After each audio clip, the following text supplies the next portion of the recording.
Hello guys, Bihar state food and civil supplies में जो vacancies आई थी उनके Q&A सेशन पर बात करेंगे, क्योंकि मुझसे बहुत सारे कैंडिडेट ने क्वेश्चन पूछे हैं और बहुत सारे क्वेश्चन हैं। हम यहाँ पे 10 क्वेश्चन लेकर चल रहे हैं।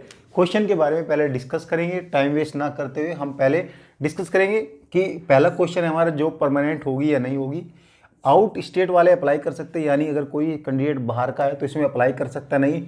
एग्ज़ाम ऑनलाइन होगा या ऑफलाइन होगा, नेगेटिव मार्किंग होगी या नहीं होगी, एग्ज़ाम सेंटर कहाँ होगा, किस वैकेंसीज के लिए इंटरव्यू होगा, मेडिकल में MFC क्या है उसके बारे में बात करेंगे। एग्ज़ाम की लैंग्वेज क्या होगी, मेरिट लिस्ट सिलेक्शन आपका कैसे होगा, क्योंकि मेरिट लिस्ट में भी यहाँ पे पार्ट ए पार्ट बी को लेकर बहुत कुछ दिया गया है।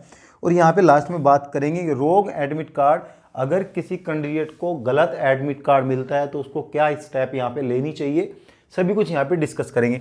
सबसे पहले हम यहाँ पे डिस्कस करेंगे जॉब परमानेंट है या नहीं।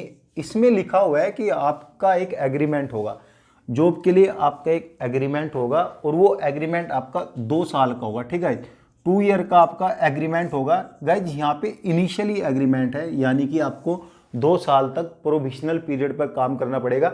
इसका मतलब है 2 साल तक आप उस कंपनी में काम कर रहे हो, लेकिन यहाँ पे परमानेंट नहीं हो। गाइज इंडियन गवर्नमेंट की हर वैकेंसीज में प्रोविजनल पीरियड इन्होंने दिया हुआ है। सबसे पहले ये क्या करते हैं, यहाँ पे 2 या 3 या 4 साल का कॉन्ट्रैक्ट साइन कराते हैं। उसके बाद यहाँ पे आपकी परफॉर्मेंस चेक करते हैं, आपकी जो टास्क है वो अच्छे से करते हो, आप जो भी काम आप करते हो आपको काम अच्छा करना, आपकी परफॉर्मेंस यानी आपने क्या गलतियां की है, कितनी गलतियां की है, जब आपको यहाँ पे परमानेंट करेंगे। अगर ये आपके काम से सेटिस्फाइड है, Bihar state food and supplier जो कंपनी है वो आपके काम से सेटिस्फाइड है, तो यहाँ पे आपको जो है परमानेंट कर देंगे। गाइस यहाँ पे परमानेंट कर देंगे। अगर वो अनसेटिस्फाइड है तो यहाँ पे उसको चांस मिलेगा, और चांस मिलेगा फिर से उसको चांस दिया जाएगा, दोबारा से उसकी परफॉर्मेंस चेक होगी, क्या कमियां हैं, क्या उसने सही किया, फिर से वो परमानेंट कर दिया जाएगा। वैकेंसीज को बोल सकते हो यहाँ पे परमानेंट वैकेंसीज है, लेकिन आपको पहले 2 साल का कॉन्ट्रैक्ट करना होगा। ठीक है, आउट स्टेट वाले फॉर्म फिल कर सकते हैं नहीं? जी हाँ, आउट स्टेट वाले यूपी वाले हैं, हिमाचल प्रदेश से है, उत्तराखंड है, ये सभी जो स्टेट है आप इनसे अपना फॉर्म अप्लाई कर सकते हो। लेकिन जो बिहार गवर्नमेंट का रिजर्वेशन है वो आपको यहाँ पे नहीं मिलेगा। रिजर्वेशन ओनली यहाँ पे बिहार वाले कैंडिडेट को ही मिलेगा। गाइज रिजर्वेशन यहाँ पे जो बिहार वाले कैंडिडेट है उन्हीं को मिलेगा। उनको भी यहाँ पे जब मिलेगा जब वो प्रॉपर सर्टिफिकेट अपना रिजर्वेशन का देंगे, जब भी यहाँ पे उनको रिजर्वेशन का बेनिफिट मिलेगा। ठीक है, एग्जाम ऑनलाइन होगा ऑफलाइन, इस क्वेश्चन के बारे में बात करते हैं। गाइज CBT एग्जाम होगा, इसका मतलब है यहाँ पे कंप्यूटर बेस्ड टेस्ट होगा आपका। आपको जो है कंप्यूटर पर बैठाएंगे, आपको एक रोल नंबर पासवर्ड भी देंगे, जो पासवर्ड है आपका पासवर्ड देगा, आपको लॉगिन कराएंगे और कंप्यूटर के जरिए आपको यहाँ पे एग्जाम देना होगा। और गाइज आपको पेपर पेन की कोई ज़रूरत नहीं है, लेकिन वहाँ पे पेपर पेन भी मिल सकता है, अपना भी लेके आप जा सकते हो। हालांकि अब तो नहीं लेके जाते, क्योंकि अब बहुत सारे सिक्योरिटी रीजन से पेपर पेन नहीं लेके जाते हैं। अगर आपको पेपर पेन कैलकुलेशन जैसे मैथ की कैलकुलेशन होती है चाहिए तो आप उनसे मांग सकते हो, लेकिन यहाँ पे कंप्यूटर पे आपका एग्जाम लिया जाएगा। नेगेटिव मार्किंग होगी एग्जाम में या नहीं, इसके बारे में बात करेंगे। गाइज एग्जाम में कोई भी नेगेटिव मार्किंग यहाँ पे नहीं है, तो आपको जो 100 नंबर का जो क्वेश्चन पेपर है वो पूरे 100 ही क्वेश्चन करके आने हैं। उसके बाद रिजल्ट देखा जाएगा कि आपने कितने सही किए, कितने गलत किए। एग्जाम सेंटर कहाँ होगा? गाइज फुल यानी पूरे बिहार में आपका एग्जाम सेंटर लिया जाएगा, पूरे बिहार में।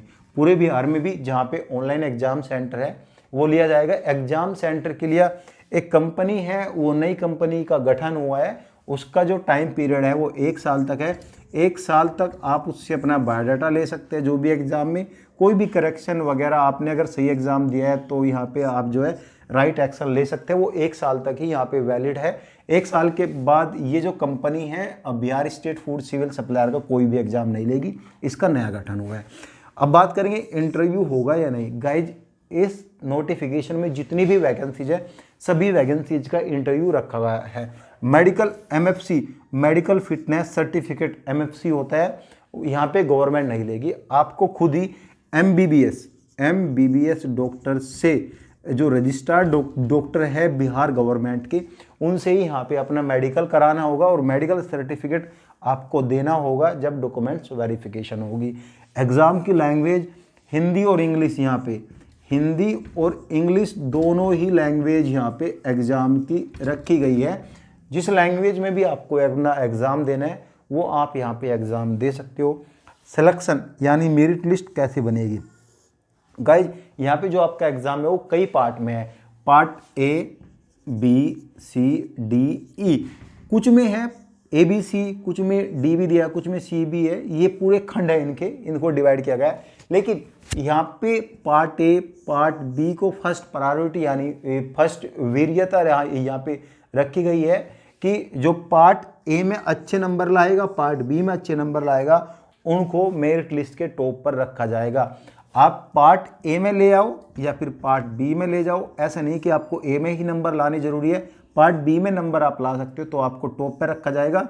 बाकी जो यहाँ पे खंड दिए गए हैं उनमें आप छोटे मोटे थोड़े बहुत नंबर भी लेकर आते हो तो उनका कोई महत्व नहीं है। लेकिन मेरिट लिस्ट बनाने के लिए ये भी महत्व करते हैं, ये भी इम्पोर्टेंट है कि मेरिट लिस्ट जो बनेगी पूरे नंबर से ही बनेगी।